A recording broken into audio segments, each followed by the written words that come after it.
नमस्कार दोस्तों, आप सभी का विश्व भारती चैनल में बहुत बहुत स्वागत है।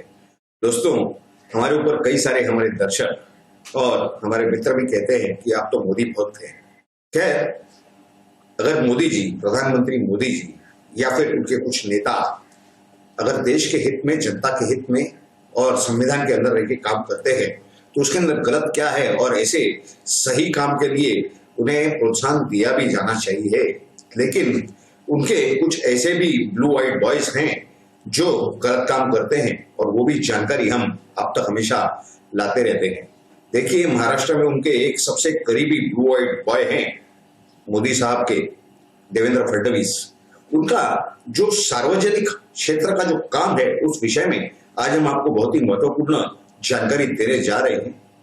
इस चीज का उनके पर्सनल लाइफ से कोई लेना देना नहीं है, लेकिन उन्होंने जिस तरह से काम किया और वो खुद ही अपने जाल में, बनाए हुए जाल में फंसते जा रहे हैं, कैसे और क्यों और कैसे, ये पूरी जानकारी हम आपको इसी वीडियो में देने जा रहे हैं। तो ये पूरा विषय समझने के लिए ये जरूरी है कि आप इस वीडियो को पूरा अंत तक जरूर देखें, ताकि आपको समझ में आए कि महाराष्ट्र की राजनीति में जो पूरी उठापतल हुई और ये जो पूरा बदलाव आया है ये किस तरह से आया है। देखिए, देवेंद्र फडणवीस पहली बार महाराष्ट्र के मुख्यमंत्री बने 2014 में, और उस समय से लेके 2021 के अंत तक उनके लिए क्या क्या बखेड़े खड़े हो चुके हैं इसकी पूरी जानकारी हम आपको दे रहे हैं। अभी आज ही सुबह, यानी आज 25 तारीख है, 25 दिसंबर 2021, आज ही सुबह उन्होंने एक बयान दिया जो कि बहुत ही ज्यादा विवादित है। अगर आपको मालूम हुआ कि ये विवादित विषय रश्मि शुक्ला से संबंधित है। रश्मि शुक्ला जो कि पहले महाराष्ट्र की कमिश्नर रही हैं सीआईडी की, और उन्होंने ट्रांसफर पोस्टिंग मामले में जो जांच की थी और उसके जो सबूत सरकार के पास रखे थे, उसके बाद सरकार ने काम ही उल्टा कर दिया महाराष्ट्र की। उन्होंने कहा कि ये जो फोन टैपिंग की गई है इस प्रकरण में, ये पूरी गैरकानूनी है। अब उसके अंदर एक नया बखेड़ा खड़ा हो चुका है। वो तो प्रक्रिया अपनी जगह चल रही है, लेकिन उसमें यह कहा गया है कि वो जो फाइल थी सीआईडी के ऑफिस में वो गायब है, और उस विषय में एक एफआईआर रजिस्टर हो चुका है जिसमें आरोपी का नाम नहीं बताया गया है, नहीं लिखा गया है, वो अज्ञात इसम कह दिया गया है, यानी अननोन पर्सन। और देवेंद्र फडणवीस ने कुछ महीने पहले एक बयान दिया था कि ये फाइल की एक कॉपी उनके पास आई है। इस वजह से राज्य की सरकार, राज्य की पुलिस, यानी जो साइबर क्राइम जो इस विषय को इन्वेस्टिगेशन कर रहे हैं, इसकी जांच कर रहे हैं, उन लोगों ने एक क्वेश्चनर भेजा है देवेंद्र फडणवीस के पास कि ये सब सवालों के हमें जवाब चाहिए। तो देवेंद्र फडणवीस ने उस विषय में एक बयान दिया जो कि बहुत ही विवादित है अपने आप में।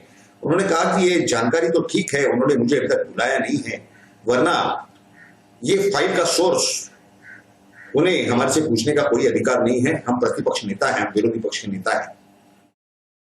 ये छुपा छुपी क्यों खेली जा रही है? अगर आपके पास सबूत थे और सबूत हैं जो आप कहते हैं कि आपने केंद्रीय गृह मंत्रालय को सुपुर्द कर दिए, उनके पास सबमिट कर दिए, तो क्या हुआ? आपको अगर कानूनी जांच के अंदर सहकार्य करने का आपका कर्तव्य नहीं बनता, क्या आप भारतीय नागरिक नहीं है? आप क्या छुपाना चाहते हैं? ये इनकी पहली कंट्रोवर्सी। ऐसे 3-4 हैं जिस विषय में हम आपको जानकारी देने जा रहे हैं। देखिए, ये छुपना और छुपाना क्या मतलब है इसका? यानी क्या दाल में काला है या पूरी दाल ही काली है? ये सवाल पैदा होता है। आजकल की जनता मूर्ख नहीं है, उन्हें समझ में आता है कि कहीं ना कहीं कुछ गड़बड़ है। आप सभी से अपेक्षा करते हैं कि कानून कायदे की जांच में सहकार्य किया जाए। अगर कुछ छुपाना नहीं है तो अनिल देशमुख क्यों हाजिर नहीं हो रहे ईडी के सामने? या फिर वो शिवसेना के नेता सरनायक ये हाजिर क्यों नहीं हो रहे ईडी के सामने? आप क्यों नहीं हाजिर हो रहे साइबर क्राइम के सामने? आप क्या छुपाना चाहते हैं? आप सोर्स क्यों छुपाना चाहते हैं? ये जरूरी है कि जनता को पूरी जानकारी प्राप्त हो कि क्या गड़बड़ और क्या घोटाले चल रहे हैं। अगर रश्मि शुक्ला सही है, उनका काम सही है, तो आपका कर्तव्य बनता है कि आप इन्वेस्टिगेटिंग अथॉरिटी के सामने, यानी जांच अधिकारियों के सामने हाजिर होकर सारे सबूत भी दे दें, और आपको ये सबूत कहां पर से प्राप्त हुए ये भी जानकारी दे दें। क्योंकि वो जो फाइल गायब हुई है ये ऑफिशियल सीक्रेट्स एक्ट के तहत का मसला है। अगर आप मुख्यमंत्री होते तो आप विरोधी पक्ष नेता से यही अपेक्षा करते कि वो जांच में सहकार्य करे। ये संविधान के तहत होता हुआ काम, जो काम हो रहा है संविधान के प्रावधानों के तहत, कानून के प्रावधानों के तहत, क्या इसमें अड़ंगा डालना या हर्डल लाना, क्या ये जनहित में है, क्या ये देश हित में है? ये एक सवाल है बड़ा। दूसरी कंट्रोवर्सी आपको बताते हैं।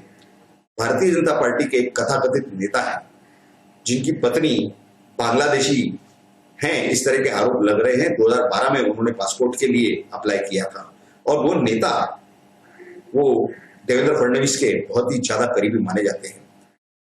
खैर, इस विषय में जो कंट्रोवर्सी हुई, एक इंस्पेक्टर दीपक कुरुलकर करके हैं, वो सीआईडी में काम करते थे, आई ब्रांच में। उन्होंने इस विषय की जांच की और उन्होंने मालवनी के सीनियर पुलिस इंस्पेक्टर फटांगरे को एक पत्र लिखा था कि इस विषय में जो वेस्ट बंगाल में टीम गई थी, ये जो बर्थ सर्टिफिकेट वहां के जाली दाखिल किए गए हैं उसकी जांच करने, इस तरह का कोई रिकॉर्ड वहां पर नहीं है। और इस बर्थ सर्टिफिकेट जो दाखिल किए गए थे पासपोर्ट के लिए, उसमें बहुत सारे करेक्शंस मिले थे। हालांकि वो पासपोर्ट जारी हो चुका है, लेकिन सवाल ये है कि इसके बाद इस सीआईडी के ऑफिसर को मुंबई पुलिस कमिश्नर के ऑफिस में बुलाया गया। Joint commissioner law and order Deven Bharti ने बुलाया और उनसे सीधा सीधा कहा कि इसमें हमें सीएम देवेंद्र फडणवीस साहब से इंस्ट्रक्शन है। ये 2017 की बात है, जब मुंबई की पुलिस ने और महाराष्ट्र की पुलिस ने राज्य भर में गैर कानूनी रूप से महाराष्ट्र में रहते हुए बांग्लादेशियों को पकड़ के डिपोर्ट करने की एक योजना पर वो काम कर रहे थे। तो उन्होंने जब देवेंद्र फडणवीस का नाम लिया सीधे सीधे और उन्होंने कहा कि ये बहुत ही हाई पॉलिटिकली लिंक्ड पर्सन है। यानी कौन?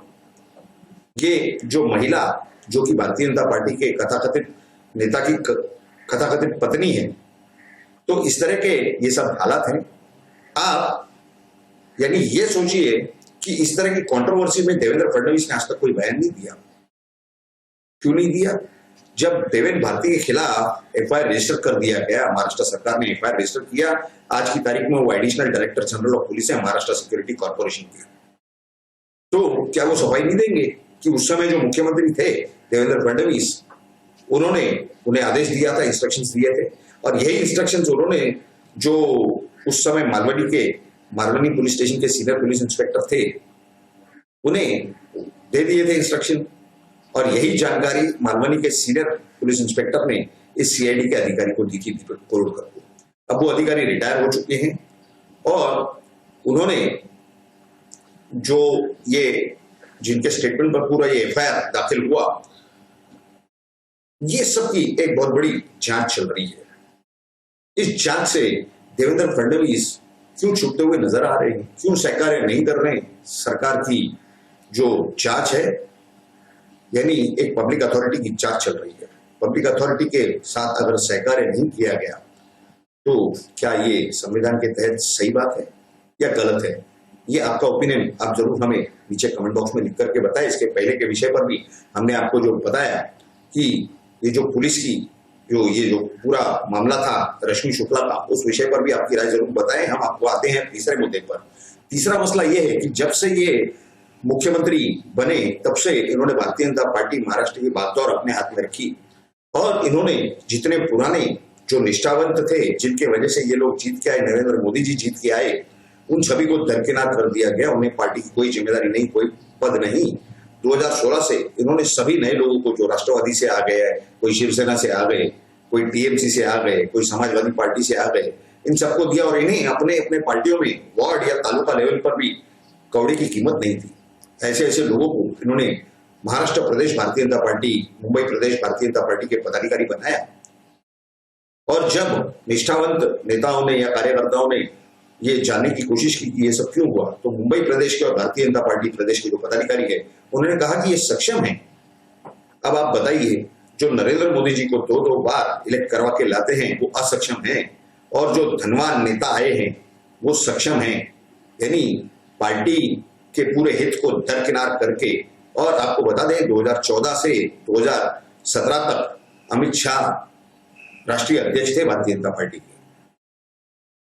अब ये पूरी प्रक्रिया उसके बाद भी चलती रही, आज तक उसी तरह से काम होता है। देवेंद्र फडणवीस ये किसी निष्ठावंत पुराने मूल जो नेता या मूल कार्यकर्ता हैं उसमें से किसी से मिलते नहीं, बिल्कुल नहीं मिलते। खैर, ये उनका पर्सनल मामला है, वो मिलते किससे हैं? तो महाराष्ट्र भारतीय जनता पार्टी के प्रदेश उपाध्यक्ष प्रसाद लाड भाई बहुत ही धनवान व्यक्ति है, उनका तो विदाउट एनी हर्डल आना जाना है देवेंद्र फडणवीस के बंगले पर। जब वो मुख्यमंत्री थे तब भी। दूसरा उन्होंने लाया था एक कृष्णा हेगड़े, जो पूर्व विधायक हैं विरले-पार्ला मतदार संघ से और कांग्रेस के थे, भारतीय जनता पार्टी में प्रवेश किया, वो वहां पर पड़े रहते थे। इस तरह की जानकारी हमें विश्वसनीय सूत्रों से प्राप्त हो रही है। उनके ऊपर भी कोई लिमिटेशन नहीं था। और अब जब शिवसेना की सत्ता आ चुकी है, शिवसेना सत्ता में है महाविकास आघाड़ी के अंदर राष्ट्रवादी और कांग्रेस पार्टी को लेकर के, तो ये कृष्णा हेगड़े शिवसेना ज्वाइन कर चुके हैं, शिवसेना में प्रवेश कर चुके हैं। और फिर ऐसा लगता है कि सम्माननीय मुख्यमंत्री उद्धव ठाकरे के नजदीक जाने के उनके प्रयास शुरू हैं, या वो शायद वहां उनके काफी नजदीक पहुंच चुके हैं, जिस तरह से वो देवेंद्र फडणवीस के काफी नजदीक पहुंच चुके थे। तो इस तरह की ये जो हैं, एक और महिला राष्ट्रवादी पार्टी से आई हुई, जिस तरह से प्रसाद लाड, उसी तरह से चित्रा वाघ। अब ये सम्माननीय महिला का नाम देवेंद्र फडणवीस ने सीधा राष्ट्रीय कार्यकारिणी के सदस्यत्व के लिए भेज दिया और वो केंद्र में एक्सेप्ट भी हो गया। यानी इस तरह की ये राजनीति, हर तरह से कंट्रोवर्सी में अटकना, ये देवेंद्र फडणवीस की आदत बन चुकी है। जब वो मुख्यमंत्री थे उस समय उन्होंने कई विवादित आदेश निकाले थे, यानी अपने जो जुरिस्डिक्शन से बाहर जाकर के जिन्हें कोर्ट में चैलेंज किया गया बॉम्बे हाईकोर्ट के सामने, उनके वो आदेशों की कॉपी भी हमारे पास आ चुकी है। और उसके बाद हाईकोर्ट में जब उनसे पूछा गया तो ये जो आदेश निकाले थे, ये किसी प्राइवेट रियल्टर्स यानी रियल एस्टेट बिजनेस यानी डेवलपर्स के पक्ष में निकाले गए थे। और जितना समय हाईकोर्ट में ये विषय प्रलंबित रहा, उतने समय में ग्राउंड की सिचुएशन उन डेवलपर्स ने चेंज कर दी। अब उन्हें इन आदेशों की कोई जरूरत नहीं थी, उन्हें उतना समय मिल गया। लेकिन हाईकोर्ट में जब ये जवाब देने की नौबत आई, उस समय इन्होंने ये ऑर्डर्स विड्रॉ कर दिए, क्योंकि सरकार के जो प्रतिनिधि पब्लिक प्रोसिक्यूटर वहां पर जाते हैं, उन्होंने समय मांगा इंस्ट्रक्शंस लेने के लिए। और जब उस समय के बाद उन्होंने न्यायालय में, सम्माननीय न्यायालय में आके कहा कि हम ये ऑर्डर्स विड्रॉ कर चुके हैं और ये उसकी कॉपी है। यानी इस तरह की ये पूरी परिस्थिति, नियम बाह्य तरीके से काम करना, अपने सिर्फ मैं बड़ा, क्योंकि उन्होंने एक बयान भी दिया था वहां पर, मी पुनः येणार, मतलब मैं वापस आऊंगा, जब वो मुख्यमंत्री थे 2019 के चुनाव के पहले। यानी उनका ये जो कुछ ज्यादा ही सेल्फ एस्टीम जिसे कहा जाता है, या ईगो भी कह सकते हैं, कि सिर्फ मैं, संगठन क्या है। उनके नजदीक इतने नेता थे, गिरीश कुलकर्णी, गिरीश महाजन, गिरीश बापट, या फिर पंकजा मुंडे, पूनम महाजन, विनोदजी तावड़े, और ये कई सारे नेताओं ने उनसे दूरी बना दी। अगर आपने 2014 का उनका ये जो पूरा देखा होगा इमेज, तो उस समय भारतीय जनता पार्टी के पूरे नेता और कार्यकर्ताओं की टीम रहती थी उनके साथ। और उसके बाद आज एक मूल नेता या मूल कार्यकर्ता उनके साथ नहीं दिखता और रहना भी नहीं चाहता। आज वो बुलाएंगे भी तो कोई उनके साथ काम करने तैयार नहीं, उनसे मिलने भी तैयार नहीं है। आज वो संगठन के आड़ में वो ढूंढ रहे हैं, क्योंकि चुनाव आ रहे हैं, कमल मित्र बनिए, कमल ये बनिए, वो बनिए, या फिर एक पर्यायी व्यवस्था कर रहे हैं कि सर्वेक्षण समिति भारतीय जनता पार्टी की। भारतीय जनता पार्टी अब रही कहाँ है? वहां पर तो सिर्फ टीम देवेंद्र है। तो ये सारी जो गलतियां हैं, इसमें आने वाले जो चुनाव हैं, भारतीय जनता पार्टी महाराष्ट्र की जो टीम है या भारतीय जनता पार्टी मुंबई की जो टीम है, ये आने वाले जो 17 या 18 बड़े बड़े महानगर पालिका के चुनाव है, इसमें बुरी तरह से फंसती हुई नजर आ रही है स्पष्ट रूप से। क्योंकि जिन्होंने इतने साल मेहनत की, अपना खून पसीना सब कुछ बहाया, पार्टी के लिए समय दिया, अपने घर की तरफ, अपने काम धंधे की तरफ दुर्लक्ष किया इतने साल और संगठन को बनाया, वो तो दरकिनार है, वो तो पार्टी में है ही नहीं वहां पर। और वहां ग्राउंड लेवल से जो सूचनाएं हमें जानकारियां मिल रही हैं, प्राप्त हो रही है, उसपे तो स्पष्ट दिखाई दे रहा है कि वो लोग कहते हैं कि संगठन तो हमारा है, इन लोगों को एक बार इलेक्शन में खत्म हो जाने दीजिए, फिर हम आएंगे, अपने संगठन का दोबारा कब्जा लेंगे और संगठन को दोबारा बढ़ाने का काम चालू करेंगे। हमें इस कचरे से कोई लेना देना नहीं है, हम इन्हें उठा करके बाहर फेंक देंगे, हम इन्हें महाराष्ट्र में इसके आगे काम नहीं करने देंगे। यानी एक बार जो देवेंद्र फडणवीस, उनका कहना यह है कि जो एक बार देवेंद्र फडणवीस 10 या 15 सालों में खत्म करेंगे भारतीय जनता पार्टी को आगे, उसके पहले हम ही शांति से बैठ जाए, ताकि अपने आप संगठन की ताकत अगर निकल गई तो उसके बाद संगठन बैठ जाएगा, कोई चुनाव जीतने के लायक नहीं रहेंगे। और सब जगह हारने के बाद केंद्रीय नेतृत्व तो वैसे ही वहां पर सब चेंजेस कर देगा, और उसमें उस चेंजेस में, उस बदलाव में ये पुराने जो निष्ठावंत कार्यकर्ता और नेता हैं, ये सभी घुस करके आके कंट्रोल ले लेंगे भारतीय जनता पार्टी का, क्योंकि ये जो अस्तित्व में जो भारतीय जनता पार्टी के अंदर कथाकथित भारतीय जनता पार्टी महाराष्ट्र के अंदर जो टीम है, ये सिर्फ टीम देवेंद्र है, टीम देवेंद्र फडणवीस है। इस तरह का वहां के निष्ठावंत मूल नेता और कार्यकर्ताओं का दावा है। तो इस तरह से देवेंद्र फडणवीस किस तरह से अपने ही बुने हुए जाल में, अपने ही किए हुए कर्मों में स्पष्ट रूप से फंसते नजर आ रहे हैं, ये साफ साफ चित्र दिखाई दे रहा है।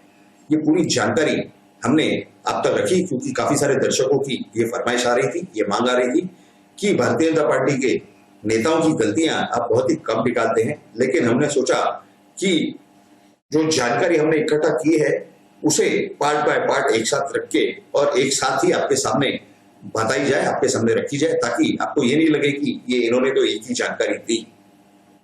हमने जो बताया कि हमारे पास जो दस्तावेज आए हुए हैं, इनके मुख्यमंत्री के कार्यकाल के समय इन्होंने जो गैरकानूनी आदेश दिए थे, वो भी आने वाले चुनावों के पहले, यानी ये जो महानगर पालिका के चुनाव है महाराष्ट्र में, उनसे कुछ दिन पहले ही अपने ही यूट्यूब चैनल पर जरूर रिलीज करेंगे। ये हम आपको स्पष्ट रूप से जबान दे रहे हैं, वादा कर रहे हैं, और ये पूरी जानकारी कागज पत्रों के साथ यानी डॉक्यूमेंट्स के साथ आपके सामने रखेंगे, यानी सबूत पूरे आपके सामने रखेंगे।